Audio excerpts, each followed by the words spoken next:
Welcome. Good evening, dear ones.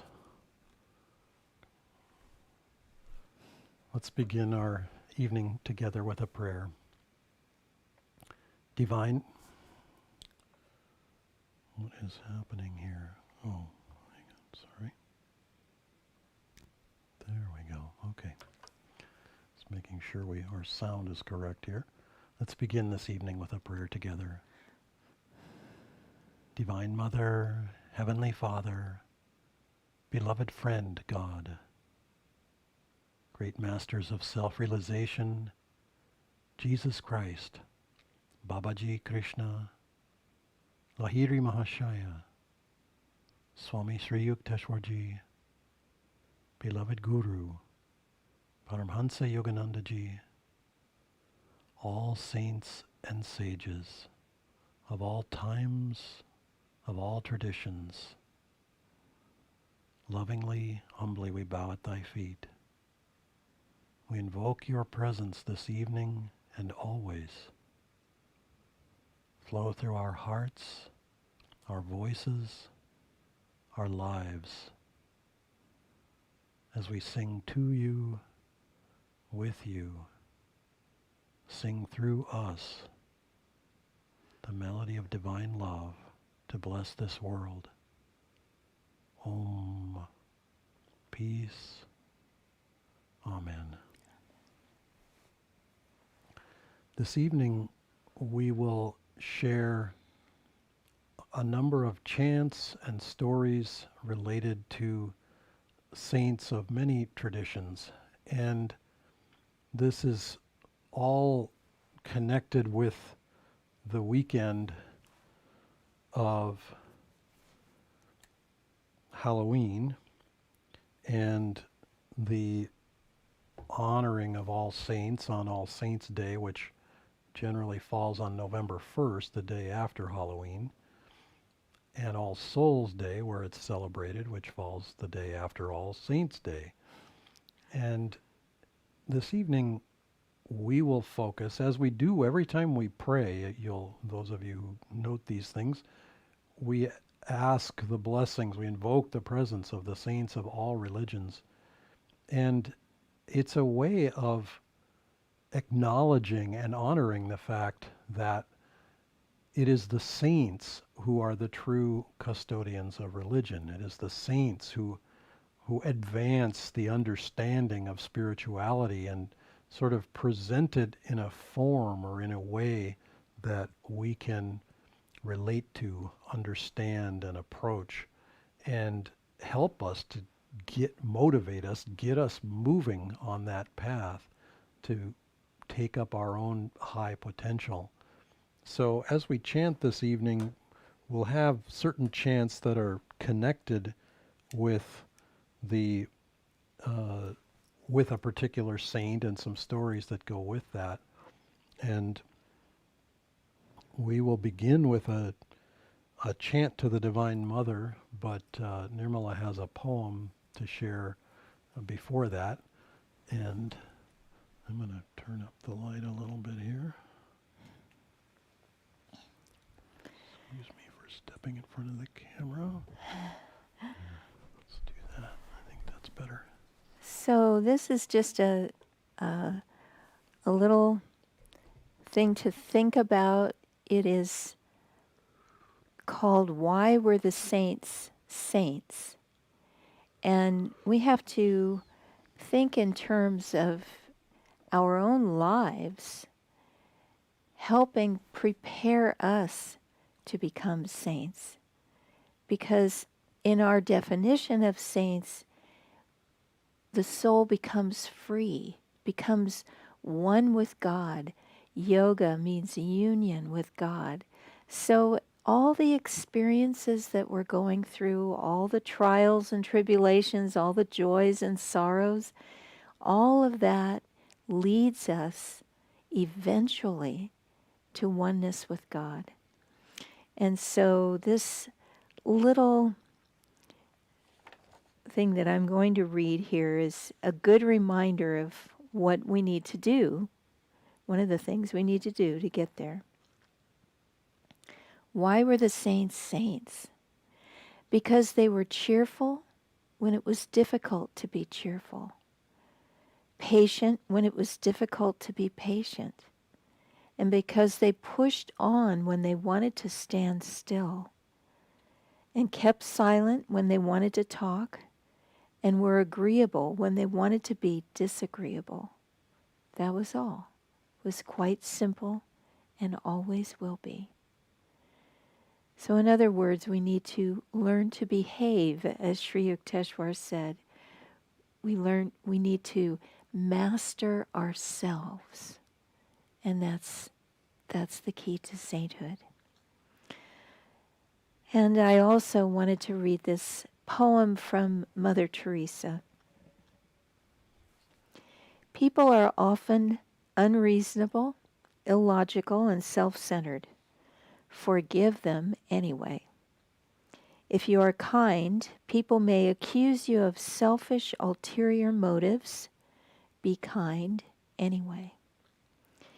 If you are successful, you will win some false friends and some true enemies.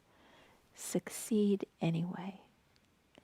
If you are honest and frank, people may cheat you. Be honest and frank anyway. What you spend years building, someone could destroy overnight. Build anyway. If you find serenity and happiness They may be jealous. Be happy anyway. The good you do today, people will often forget tomorrow. Do good anyway. Give the world the best you have, and it may never be enough. Give the world the best you've got anyway. You see, in the final analysis, it is between you and God. It was never between you and them anyway.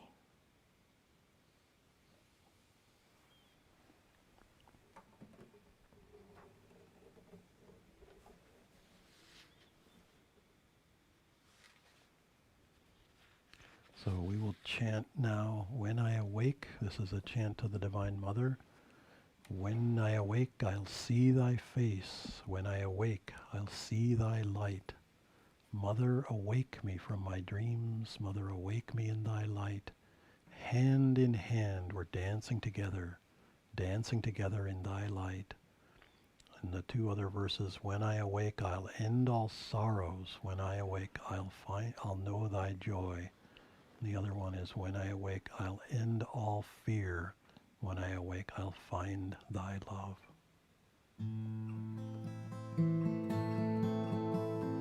When I awake, I'll see thy face. When I awake, I'll see thy light. When I awake, I'll see thy face.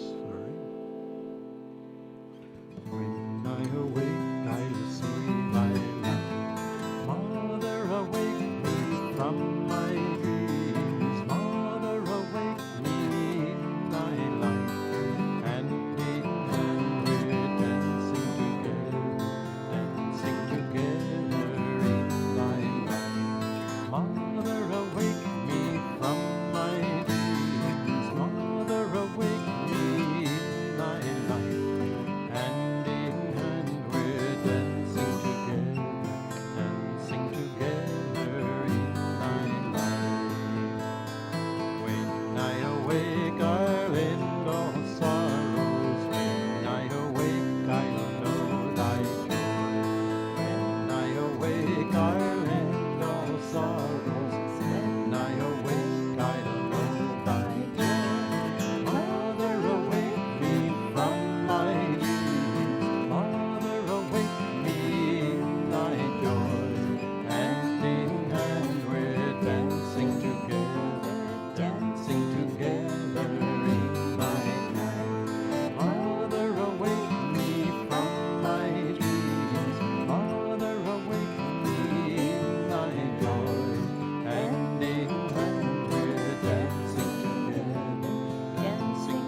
remember to take the little pauses that come between the chants as an opportunity to dive deeper into the feeling, the energy, the blessing of the chant.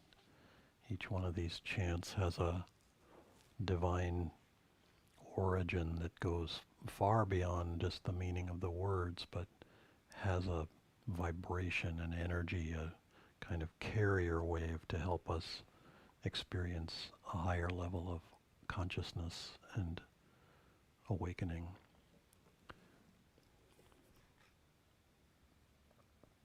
So we'll sing right now the chant, O God Beautiful, and then I'll tell a story about the composer of this chant, Guru Nanak.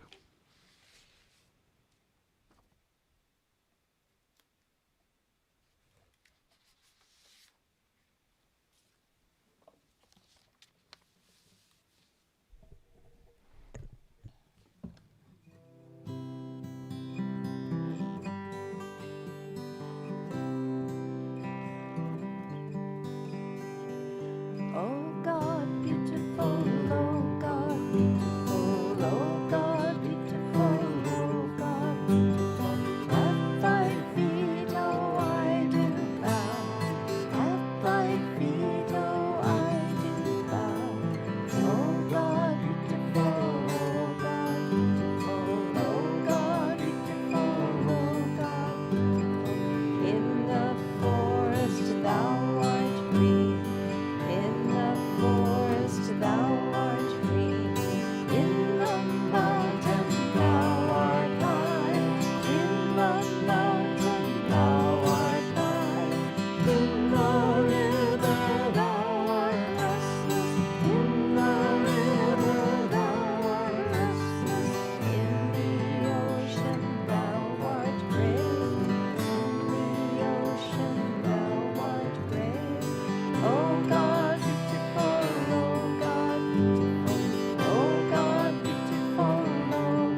So before I tell this story of Nanak, here, hang on one sec.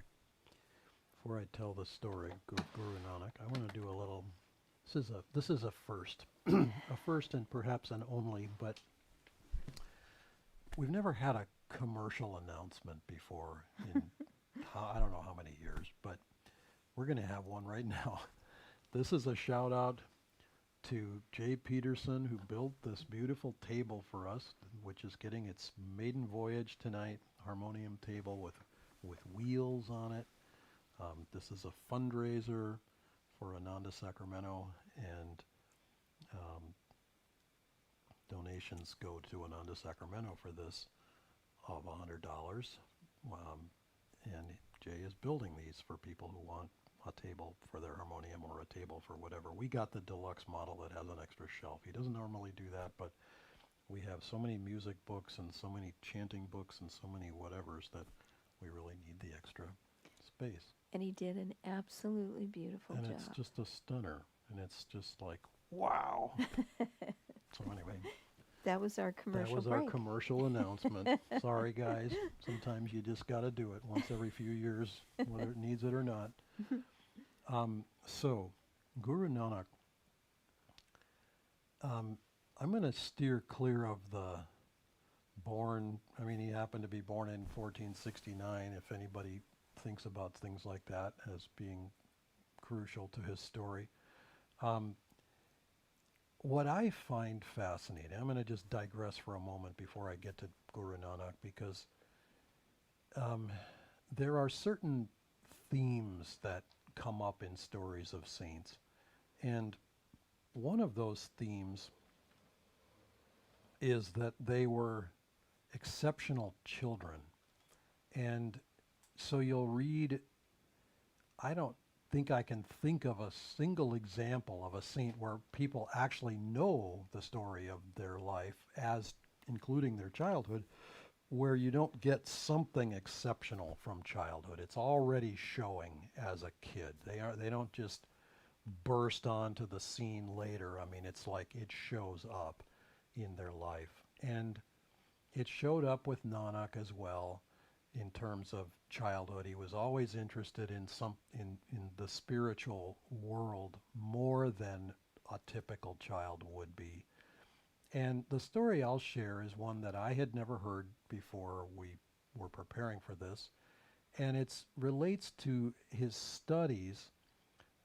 His family was in the kind of merchant class of the society. His father was an accountant for the kind of, they lived in a very agricultural area in the Punjab, and his father was an accountant for the kind of local granary where they put together all the produce, all the grain harvest and so forth, and dealt with it, bought it, sold it, etc.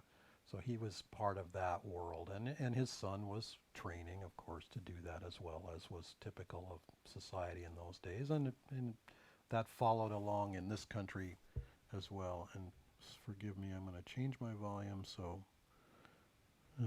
it looks better, sounds better, hopefully. So this little story relates to his interaction with his teacher, who was teaching him to write accounts, to deal with the accounting that he would need to do to follow the trade of his father. And I'm going to read a little of this because it's interesting. I'll paraphrase some of it and then I'll read some of it because the quotes are sweet and not a little bit challenging. And this is another theme. Again, I'm just going to digress for a moment. In every case, we can think of the example of Christ, we can think of the example of Yogananda, we can think of even the example of someone like St. Francis. There is often a moment in adolescence, in their teenage years, in their young adulthood, where they stand in kind of direct conflict or competition with or challenge toward the status quo, toward where life is sort of trying to steer them, and they chart a new path.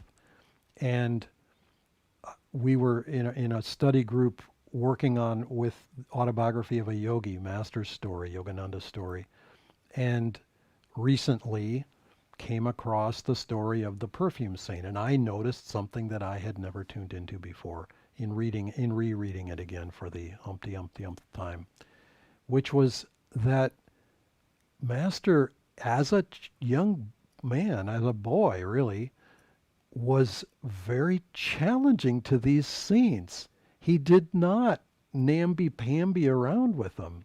He would meet a saint and he would often challenge them vigorously. And it happened with the perfume saint. And he was very blunt in his language. One of the lines, they're bantering back and forth about, so you create perfumes. Won't that drive the perfume industry out of? No, I'll let them keep doing their business. You know, perfumes fade with time. And Master says perfumes fade with death. It's like, well, yeah. And I'm just trying to say, and again, the man spent 12 years learning to do this miracle of creating perfumes out of thin air and, applying them to someone's hand, applying them to a flower that doesn't typically have a scent, etc.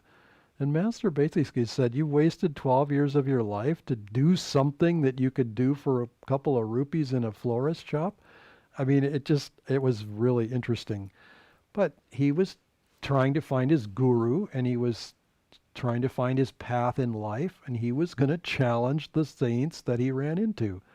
And so they had this, little encounter that was real and miraculous both. Anyway, so here is Nanak studying his accounts, and he's very pensive this particular day. And so the teacher asks him, what's up? You can write he's teaching him writing as well and creative writing. So he's kind of saying, you could write whatever you want. So this is Nanak's response. And I'm going to read this part just because it's less familiar to me. And the teacher is trying to say to him, it would be good for you to learn how to do the accounts well because, of course you'll become rich if you can do this properly. Guru Nanak inquires to him, how much do you know? What else can you teach me? The tutor replied that he had read many things. He knew the Vedas and the Shastras. He had learned accounting, ledgers, books, balances. And Nanak says back to him, of all that you know, the study of divine knowledge is best.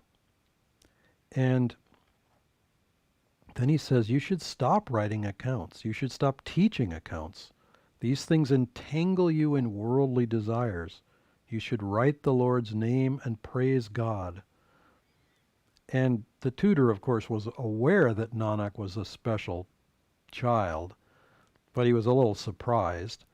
And then he says, this is the tutor challenging Nanak, and he says, okay, how would I do it? How would I write the name of the Lord and praise God? And he says, and then Nanak does this little game with him. And he says, and the imagery is beautiful. He's making a little acrostic, where each letter at the beginning of a word, goes down a list and creates a new word, but it's not clear what the word is, so that part doesn't quite add up. But he says, sentiments. S is for sentiments.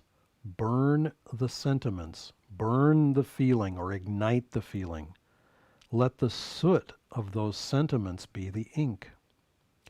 Let the intellectual mind with which you teach be the paper. Then, L for Lord, love the Lord. Let this be the pen. Let the outer mind be the student to write, just as I am the student and you are teaching to write. And for yourself, dear tutor, choose a guru. A guru is he who knows the path to the Lord. Ask the guru to write whatever he instructs. The guru will tell you, write the Lord's name, write the Lord's praises. Now, so then the tutor again challenges Nanak because he's uncomfortable. Later on in the story, he says he's uncomfortable with such a young child being so overly interested in spirituality. So he challenges Nanak. Nanak, if I start to write the Lord's name in this way, what will I get in return? If you learn the accounts that I teach, then you will become rich. What is the benefit of your type of writing? And Nanak responds by saying, when you die, you will have to render up the accounts of your life. And depending on those accounts, you will be blessed or not. You will experience, and God will reward you in your efforts if those efforts have been to know Him. And clearly, the teacher knew that Nanak was going to take up a spiritual life. And yet, he again challenged him. So he says,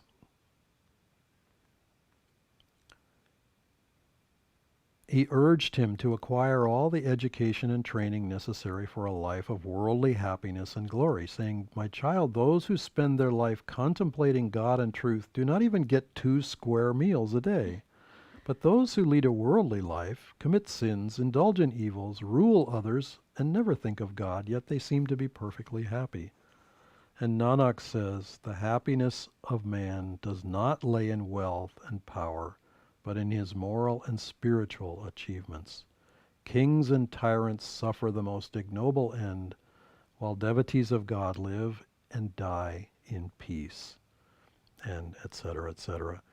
And after that, this tutor advised Nanak's father to send him to a teacher of Sanskrit and the Vedas so he could properly learn spirituality, which is what he did, in fact. And I just think it's sweet that, and I'll just relate one other story that Master told us, and that's famous around Nanak, which is Nanak was, in a sense, reforming the Hindu, the expression of Hinduism at the time. And he was also, because of where he lived and because there was a Muslim influence in the world in that area, he was kind of trying to draw spirituality together. God is one, he was saying and teaching. And he had Muslim followers and Hindu followers later on as he became famous. And at the time of his death, there was a great debate about what to do with his body. And so, there's this big entanglement going on. And his body was covered with a sheet. And they were fighting. They were literally fighting over it. And so they pulled the thing off. And what do they find but flowers? And there's nothing of his body left. And so they divided the flowers, and half went to the Muslims and half went to the Hindus, and they did with them what they chose to do. But it's just a beautiful example of how in God there is unity. In religion, unfortunately, there is often division and divisiveness. And the saints often come to correct that, or to show a higher path, to demonstrate a higher path and kind of bring a new, a corrective influence. So many of the stories that we'll tell show that. But anyway, I wanted to just share that about Nanak. So we will have another reading. Okay, but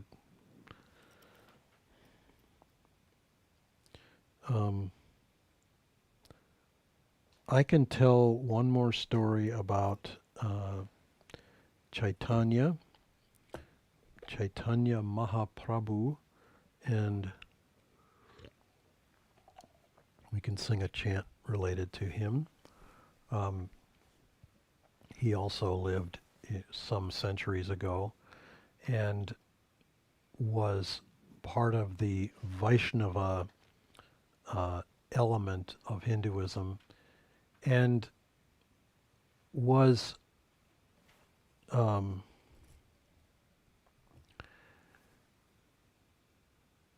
a great devotee of God, and his expression of God was to sing. He was called Sri Krishna Chaitanya because he was so in love with Krishna, and he really brought that aspect of worshiping God as Krishna and Radha both, that devotional element, but especially in chanting. And he would go through the countryside chanting and just lost in the joy of singing for God, singing to God, singing with God.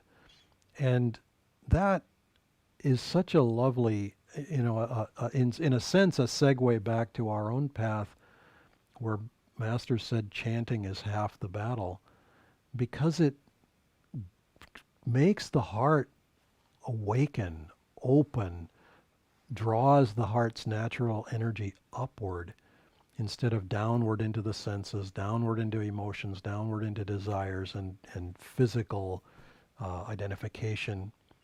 And Chaitanya lived that life and created a whole new sort of thrust in Hinduism towards that in his own tradition. And so let's sing this chant now, Sri Krishna Chaitanya, and we'll follow that with Sri Yogananda.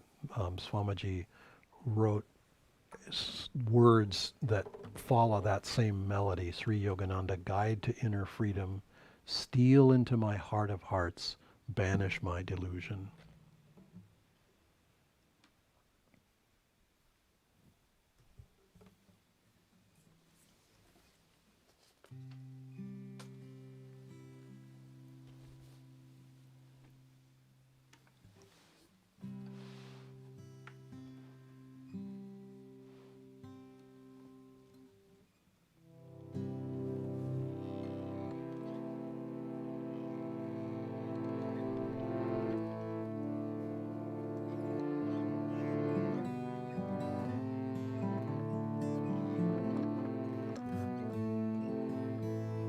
Shri Krishna Chaitanya Prabhu Nityananda Hare Krishna Hare Ram Shri Radhe Govinda Shri Krishna Chaitanya Prabhu Nityananda Hare Krishna Hare Ram Shri Radhe Govinda Shri Krishna Chaitanya Prabhu Nityananda Hare Krishna Hare Ram Shri Radhe Govinda Shri Krishna Chaitanya Prabhu Nityananda Hare Krishna Hare Ram Shri Radhe Govinda Shri Krishna Chaitanya Prabhu Nityananda Hare Krishna Hare Ram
Hare Krishna, Hare Ram, Shri Radhe Govinda. Hare Krishna, Hare Ram, Shri Radhe Govinda.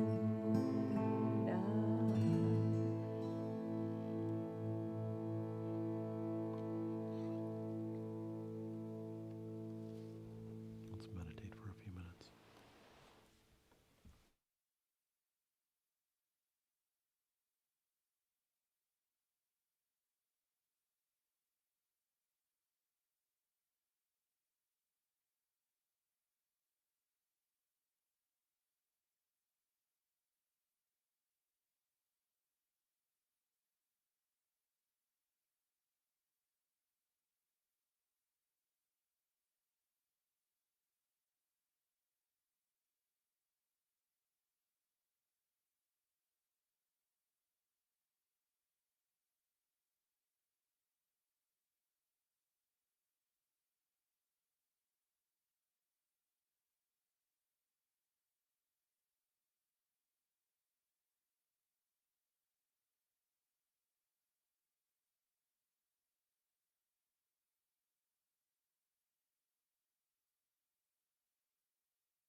So Nirmala's going to tell a story about St. John of the Cross, and then we'll sing a couple of chants related to his life.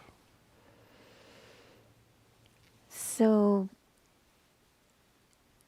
this was in the 16th century, and Saint Teresa of Avila was trying to reform the Chalcid Carmelite order. And she had entered the convent and found that she was still very embroiled in worldliness. The convent had many wealthy patrons, and so often these young women were very rich and just at the convent for a little while until they would get married. And the parlor of the convent was open to young men who would visit these young women, and it was quite a lively scene of conversation and laughter and just normal worldly interactions. And Teresa found this fun. She was very vivacious, a very popular young woman, and well loved by everyone, admired. She had many suitors, and yet her soul was torn. She wanted to have a deep spiritual life and was moving in that direction. There's a famous story about one of the parlor moments in which a young man who felt he had convinced Teresa to run away with him was there with her in the parlor and was coaxing her to leave with him when suddenly Teresa saw behind him the form of Christ, and Christ was saying no.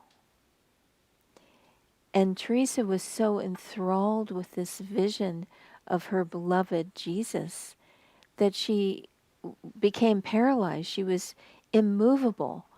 And as much as this young man would coax and cry and plead, she wouldn't be moved. And finally he had to leave. So as she grew and spent years in the convent, she realized that she wanted to reform it. Now, chalced meant that they wore shoes.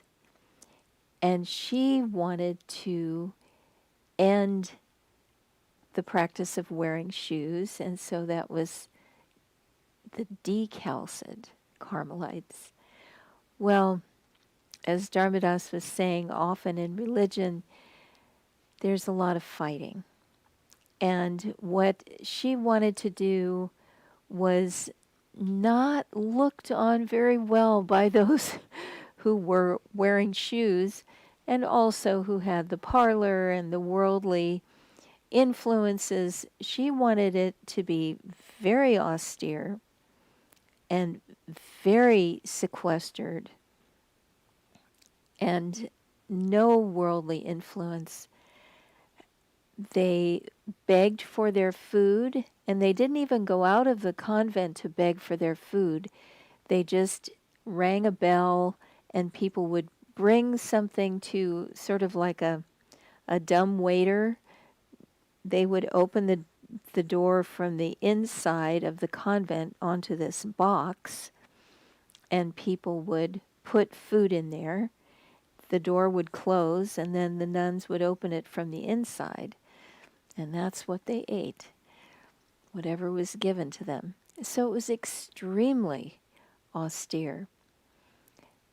But it was also an inspiration to many people, and many, many young women were very moved by what Teresa was doing and followed her. Of course, there were those who didn't quite understand. There was a noble woman who came to the convent, one of the new convents that Teresa founded, and this woman brought her serving ladies with her, and they all dressed as nuns, except that the noble woman had all of her habits styled and and tucked and made to look really fashionable.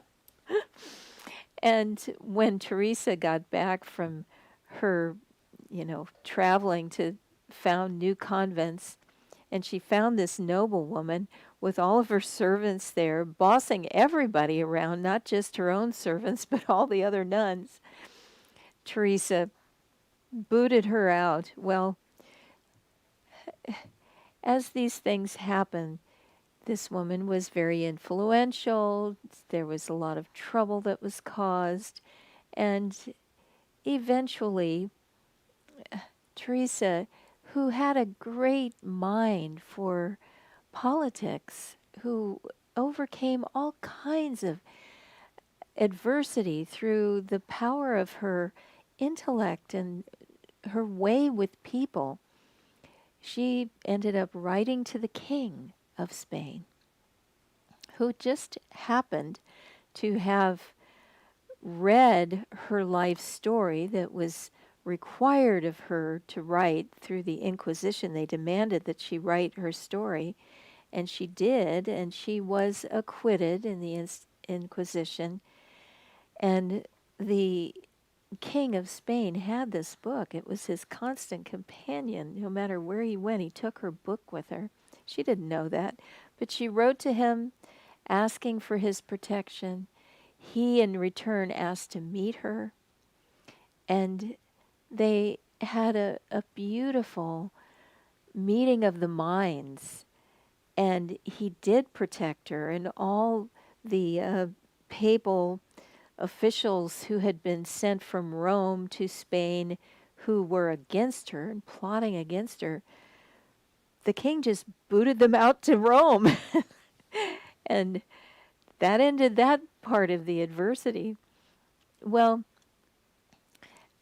sometime in this time of Teresa founding new monasteries, new convents, there came to her the abbot of one of the existing monasteries, one of the Chalced, the shod, wearing shoes monastery. And this abbot brought with him another monk. And the abbot was a big, burly fellow, gruff and strong, but had been very much converted to Teresa's way of thinking. And the other monk was a small, slight, much younger man, and that was John of the Cross. Well, John of the Cross and Teresa, though there was a great age difference, on a soul level, they understood each other, and they were both mystics and both deep, deep devotees of Christ. And John became her confessor, the confessor of the convent, but he definitely had enemies. And some of these Chalced or shod friars captured John, kept him confined for 9 months in a dark room high up in their monastery. It was 6 feet wide by 10 feet long, and it was lit only by a small grilled window with bars on it. To sleep on, he had just a couple of rags. They fed him a couple of crusts of bread and half a glass of water once a day, and then later, twice a week. And when he would not give up this idea of the Decalcid Carmelites, they found new ways of trying to convince him. And at the end of the 9 months, he still had not abjured. They brought him down every night, stripped to the waist, kneeling in the middle of a room, and the monks would circle him, shouting at him angrily, and they would beat him with clubs. This went on for 17 nights. And during that time, he still would just look at them. He wouldn't say anything. To him, it was like the imitation of Christ, being beaten and scourged. And so they would beat him to unconsciousness, throw him back in his cell, and he would compose mystical poetry. And every night a new stanza would come to him, and he would memorize it so he wouldn't lose it. And then at the end of 17 nights, he had a vision of the Virgin Mary. And her countenance was radiant, her garments emanated light, and she told John to get up and leave. And 9 months of this deprivation of torture, and he didn't hesitate. How am I going to get out? He didn't say anything like that. He got up with athletic strength. He was able to bend the bars of the little window easily, no problem. He tied the 2 little rags that he had together to make a rope, and he tied them to the bent bars, and he somehow squeezed through this little opening and climbed down the rope as far as it would take him. It was still very, very high up, and he let go when there was no more rope, and he wasn't hurt because he fell onto a pile of garbage. And there was a dog there who was trying to find something to eat in the pile of garbage. And the dog, something falling from heaven, the dog took off. And John followed the dog. In the darkness, he could only see this light-colored dog. And the dog jumped over a wall. And so John followed him and jumped over a wall. And then he heard the voice of a woman. He had found himself in a courtyard, so he followed this voice, and he knocked on the door. And it was a convent of the Decalcid nuns. God had led him to the people on earth who would understand him, who would recognize him, who would care for him. And they put him in the infirmary, and they dressed his wounds, and they fed him, and they cared for him. And meanwhile, the Chalcid monks had noticed that he was missing, and they were combing the streets in the countryside with lanterns and clubs and angry rantings, looking for John. And he was safe. He was safe with those who understood him.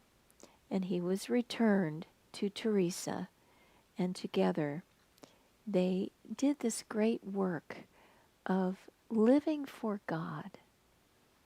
And they made God their pole star, just as when John was incarcerated, he made Jesus his pole star.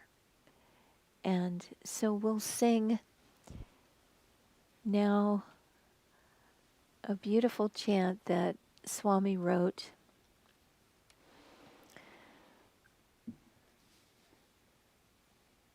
Putting music to one of St. Teresa's sayings. Let nothing disturb you, nothing affright you. All things will pass, but God changes not. Patient endurance brings you to victory. Once you have God, you'll want nothing more. God alone, God alone. God alone is all we ever need.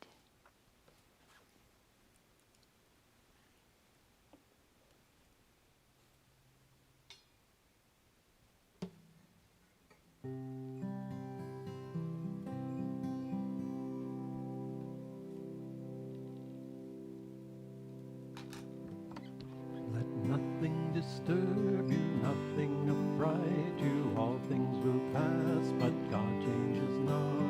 Patient endurance brings you to victory. Once you have God, you'll want nothing more.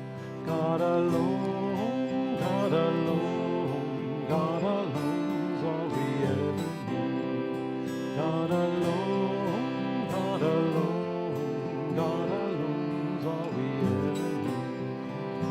Let nothing disturb you, nothing affright you. All things will pass, but God changes not. Patient endurance brings you to victory. Once you have God, you want nothing more. God alone, God alone, God alone's all we ever need. God alone, God alone, God alone's all we ever need. Let nothing disturb you, nothing affright you. All things will pass, but God changes not. Patient endurance brings you to victory. Once you have God, you'll want nothing more.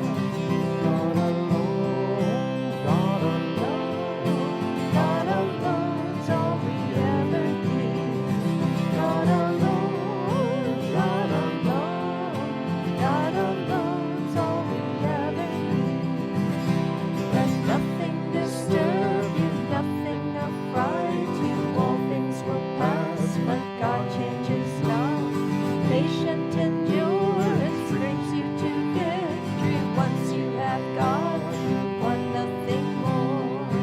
God alone, God alone, God alone's all we ever need.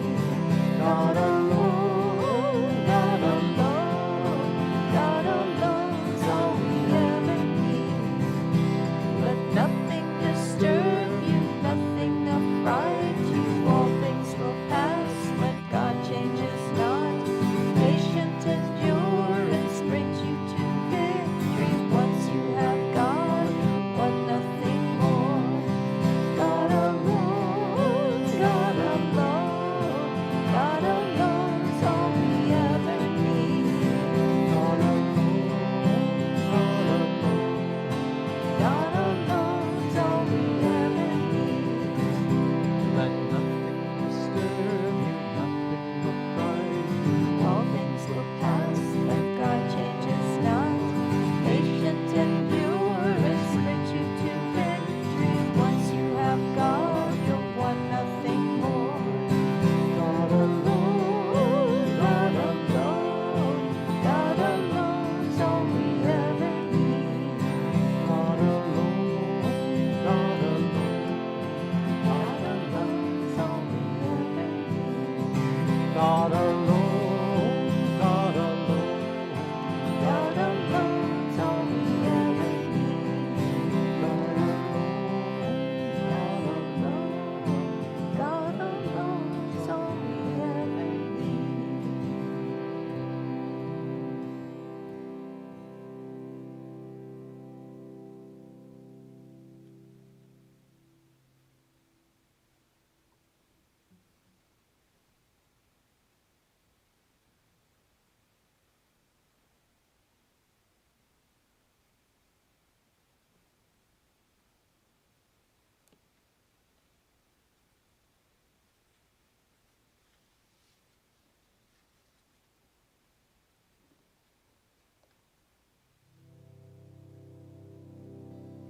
I have made thee pole star of my life. Though my sea is dark and my stars are gone, still I see the path through thy mercy. This is a chant of Yogananda. I have made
So I'll just talk for a couple of minutes about Ram Prashad, who was a 16th century, an 18th century saint who lived in Bengal. And by the way, we love to hear comments. If you want to write something in the chat window, we love to hear from you. So Ram Prashad lived in Bengal in the 18th century, and he was married, he had children, and he worked as, I believe, an accountant. He was a clerk in an office, and he would often go into a trance for many hours during the workday, and his fellow workers accused him of being absent-minded and just flaky, and they complained to the boss about Ram Prashad. Well, the boss looked at his ledger books, Ram Prashad's ledger books, and he saw the mystical poetry that Ram Prashad had written in the margins. And he was so impressed that he gave Ram Prashad a little stipend every month and just asked him to write poetry. And so Ram Prashad very happily went home and spent many hours in meditation and wrote mystical poetry.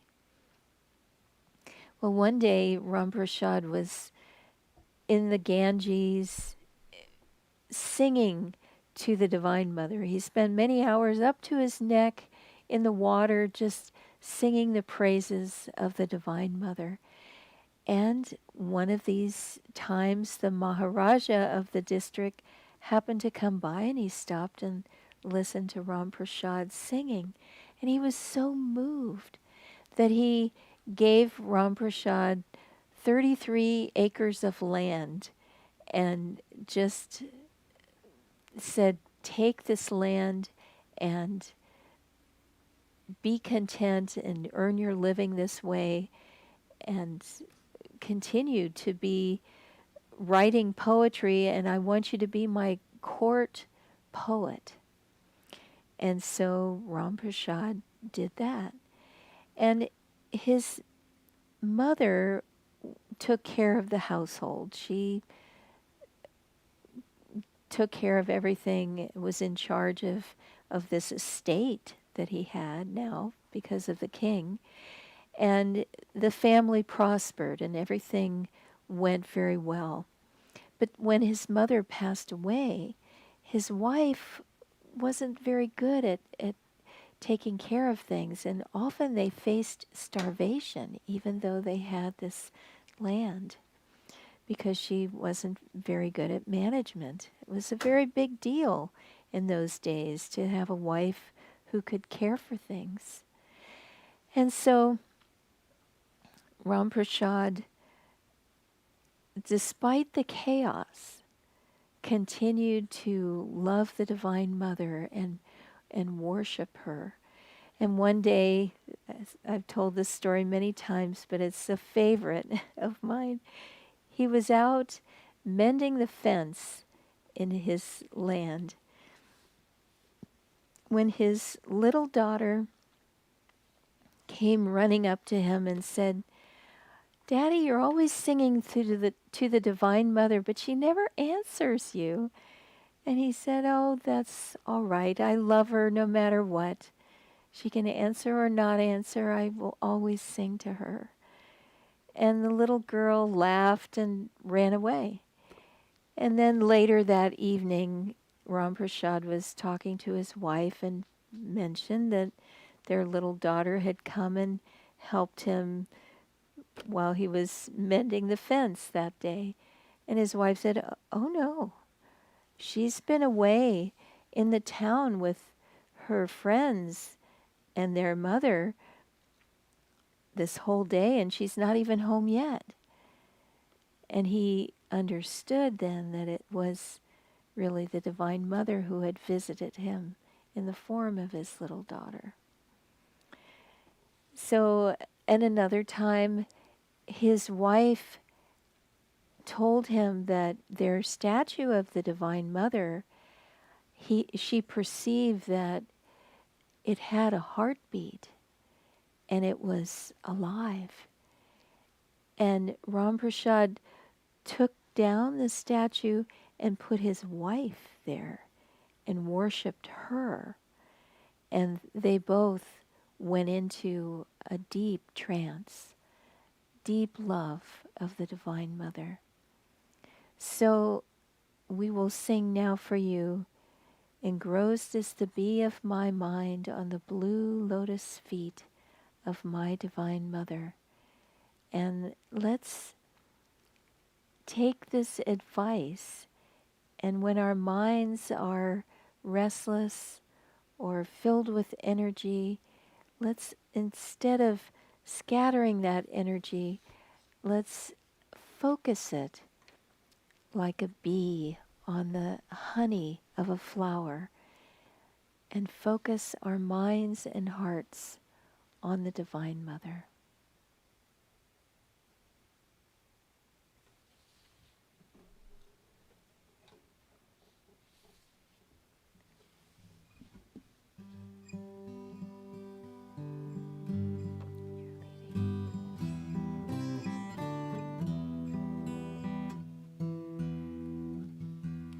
Engrossed is the bee of my mind on the blue lotus feet of my Divine Mother.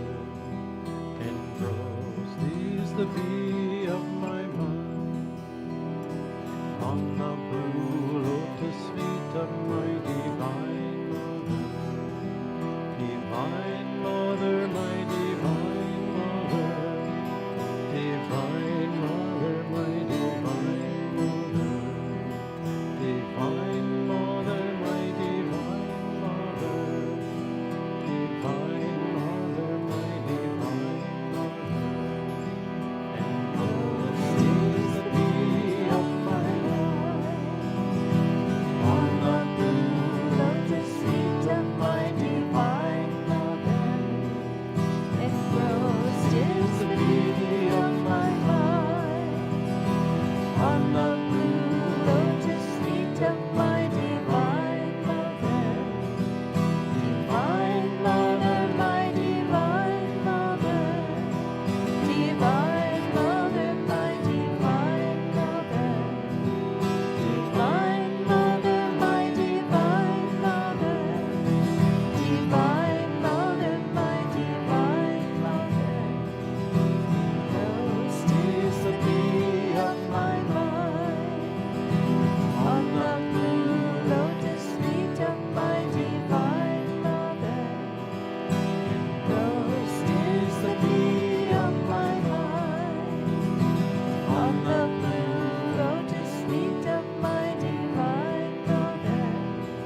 just share a few more thoughts on the subject of saints. And in a way, this kind of harkens back to my own upbringing in the Christian tradition, which included the thought that everyone who believes in Christ is already a saint and, destined for heaven, which is a wonderful thought and a wonderful sentiment. I will say that people who live worldly lives end up sort of creating their own reality that may or may not be heavenly. But one of the things that struck me about all these saints is that their message was not a message of see what I can do or see what I have achieved, so much as a message of get busy and do it yourself. And that is what Master was always encouraging us to do. In fact, in conversations that Swami had with Yogananda, Yogananda had an interesting take on the saints, because they were talking about reading the lives of the saints, which of course in a general way is a wonderful, wonderful thing to do. And hence we've shared stories from the lives of a number of saints, and we could just go on and on for hours and days together telling stories of saints, and they're incredible. I mean, they're outrageous. But Master suggested to Swami that now mind you, Swami, as being in charge of the monks there in the monastic order that Yogananda was creating, was guiding him in a very structured way, or in a very targeted way, maybe would be a better way to say that. And so he said to Swami, don't read the lives of all saints, focus on those of our line, was the way he put it. But then he never kind of went on and identified who is of our line, or how do we decide what is of our line. Well, Swami filled in the blanks a little bit on that with his own understanding, and I'll share that, and I'll invite you to go inside in yourself and understand this for yourself. But Swami said our line would be the saints that exemplified and promoted the idea of inner communion with God, versus those who spent their entire lives serving the poor or whatever, which is all perfectly valid and wonderful. And there's no judgment in the saints, who's better and who's not. It was more a question of focus. And the focus of Master was to bring this inner communion back, segueing back to what the little first two readings that Nirmala gave of, basically behaving well. Others may do this, do it anyway, basically. And those are all good. They are all valid. They are all relevant. However, doing good in the outward world still doesn't give you the inner experience of God unless you actually cultivate it.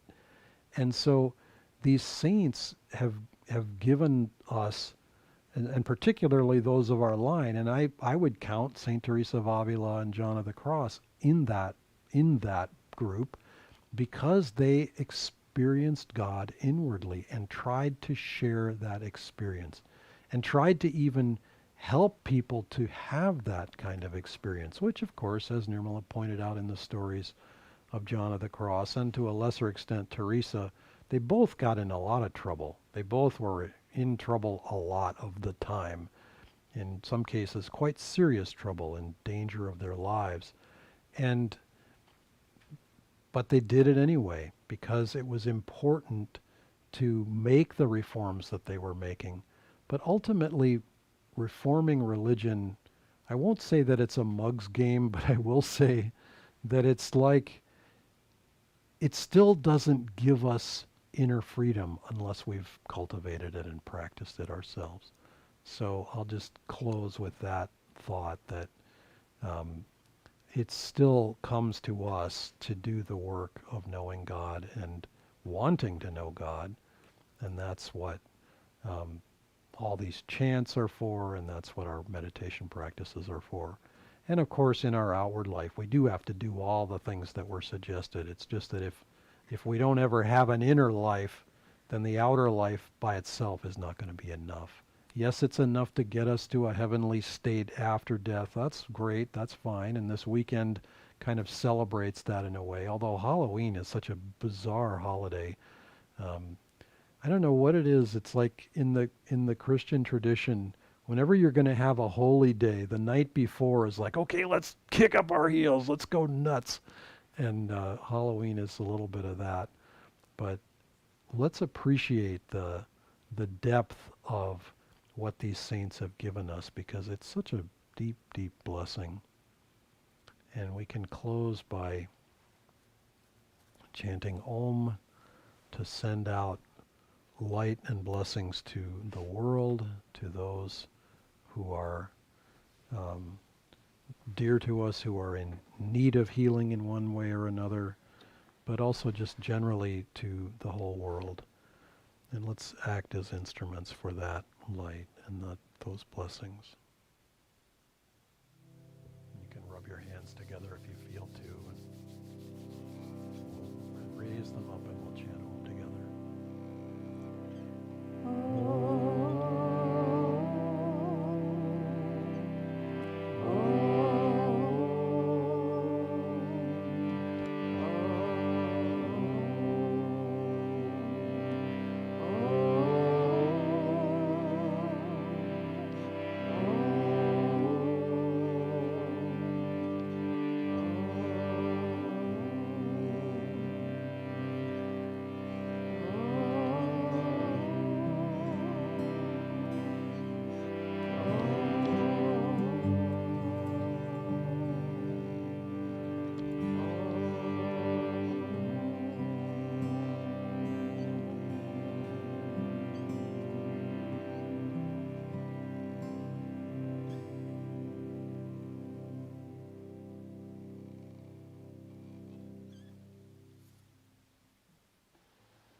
Thank you for joining us.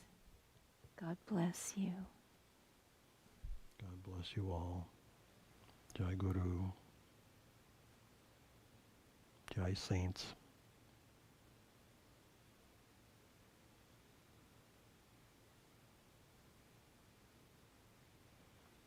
So we're going to stay online here briefly while we take a look at your little messages on the chat window before we lose all that. So God bless you. You might hear us snuffling around here as we get in front of the camera.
Do you want to say that?